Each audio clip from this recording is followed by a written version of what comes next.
Israeli राजदूत ने लेबनानी समकक्ष से बातचीत को बताया शानदार, युद्ध विराम से किया इनकार। अमेरिका में इजरायल के राजदूत येहिएल लाइटर ने दक्षिण लेबनान में युद्ध विराम को लेकर कोई प्रतिबद्धता जताने से इनकार किया। हालांकि वॉशिंगटन डीसी में लेबनान के राजदूत नाडा हमादेही के साथ अपनी बैठक को उन्होंने शानदार 2 घंटे की बातचीत बताया। CNN की रिपोर्ट में ये जानकारी दी गई। येहिएल लाइटर ने कहा, जहां तक युद्ध विराम का सवाल है, हम केवल एक ही चीज से निपट रहे हैं।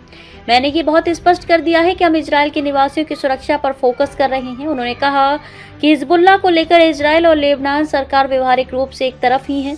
उन्होंने ये भी संकेत दिया कि भविष्य में दोनों देशों के बीच औपचारिक और मैत्रीपूर्ण संबंध बेहाल हो सकते हैं।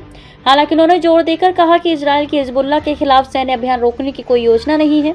उन्होंने कहा, हिजबुल्लाह पहले कभी इतना कमजोर नहीं था जितना अब है। येहिएल लाइटर ने आगे कहा, इजरायली लोग सुबह उठकर सीमा पार मिसाइलें दागने की सोच नहीं रखते। हमारे नागरिकों पर मिसाइलें दागी जा रही हैं, इसे रोका जाएगा।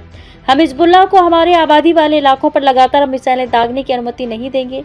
येहिएल लाइटर ने आगे बताया कि बातचीत में कई प्रस्ताव और सुझाव सामने आए हैं।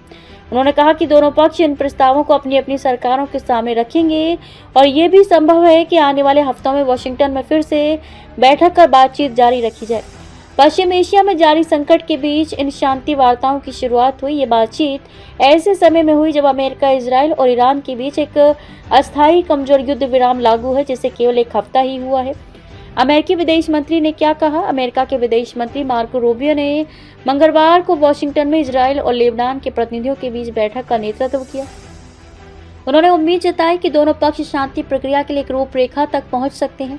ये बैठक ऐसे समय में हुई जब इजरायल हिजबुल्लाह के खिलाफ अपना सैन्य अभियान जारी रखे हुए है। इस मुलाकात को ऐतिहासिक अवसर बताते हुए मार्को रूबियो ने कहा कि यह प्रयास हिजबुल्लाह के प्रभाव से पैदा हुई दशकों पुरानी अस्थिरता को दूर करने के लिए किया जा रहा है।